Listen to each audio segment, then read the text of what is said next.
दूध न पीने वाली बिल्ली। हेलो मेरे प्यारे प्यारे दोस्तों, कैसे हो आप। आज मैं आपको तेनालीराम की कहानी दूध न पीने वाली बिल्ली की कहानी सुनती हूँ, तो चलिए शुरू करते हैं। आगे बढ़ने से पहले मैं चयनिका पांडे आप सभी से रिक्वेस्ट करती हूँ कि हमारे इस चैनल को सब्सक्राइब जरूर करें और बगल वाले बेल आइकॉन को जरूर दबा दें ताकि आने वाले इस तरह के हर एक वीडियो के नोटिफिकेशन आपको प्राप्त हो सके। दक्षिण भारत के विजयनगर में राजा कृष्णदेव राय का राज था।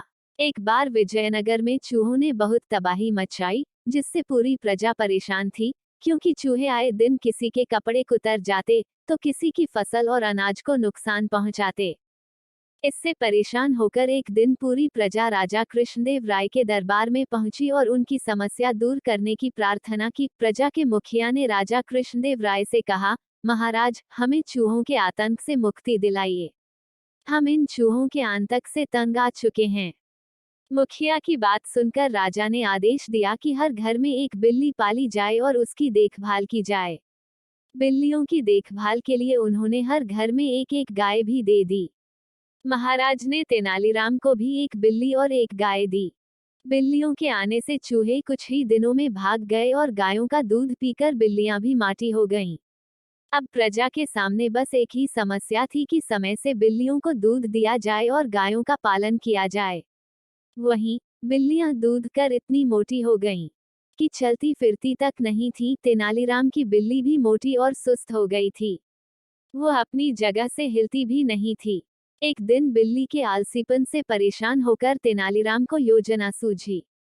उसने रोज की तरह बिल्ली के सामने दूध से भरा कटोरा रख दिया, लेकिन इस बार दूध बहुत गर्म था। उसे मुंह लगाते ही बिल्ली का मुंह जल गया और उसने दूध नहीं पिया। इस प्रकार कई दिन निकल गए, जिससे बिल्ली दुबली हो गई और भागने भी लगी।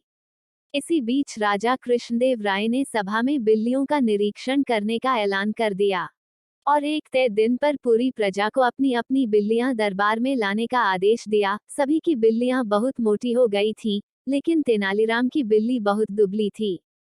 राजा ने इसका कारण पूछा, तो उसने कहा कि मेरी बिल्ली ने दूध पीना छोड़ दिया है। राजा ने इस बात को नहीं माना और उसने एक कटोरा दूध बिल्ली के सामने रखा। दूध को देखते ही बिल्ली भाग खड़ी हुई। इस घटना को देखकर सभी दंग रह गए। राजा ने तेनालीराम से इसका राज जानना चाहा। तब तेनालीराम ने कहा, महाराज, अगर सेवक ही आलसी हो जाए तो उसका रहना मालिक पर बोझ बन जाता है। वैसे ही इन सभी बिल्लियों के साथ भी है।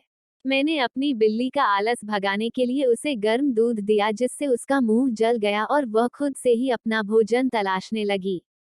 इससे वह ठंडा दूध देखकर भी भाग जाती और अपना भोजन खुद ही तलाश करती। धीरे धीरे ये चुस्त और तेज हो गई। ठीक ऐसे ही मालिक को अपने सेवक के साथ करना चाहिए और उसे आलसी नहीं बनने देना चाहिए। तेनालीराम की बात राजा को पसंद आई और उन्होंने तेनालीराम को 1000 स्वर्ण मुद्राएं इनाम में दी। कहानी से सीख, हमें कभी भी किसी को इतना आराम नहीं देना चाहिए कि वह आलसी हो जाए, जैसे इस कहानी में बिल्ली के साथ हुआ। साथ ही मेहनत करने वाली की सभी कद्र करते हैं। प्लीज दोस्तों, आप सब कमेंट कर जरूर बताएं कि आपको ये स्टोरी कैसी लगी।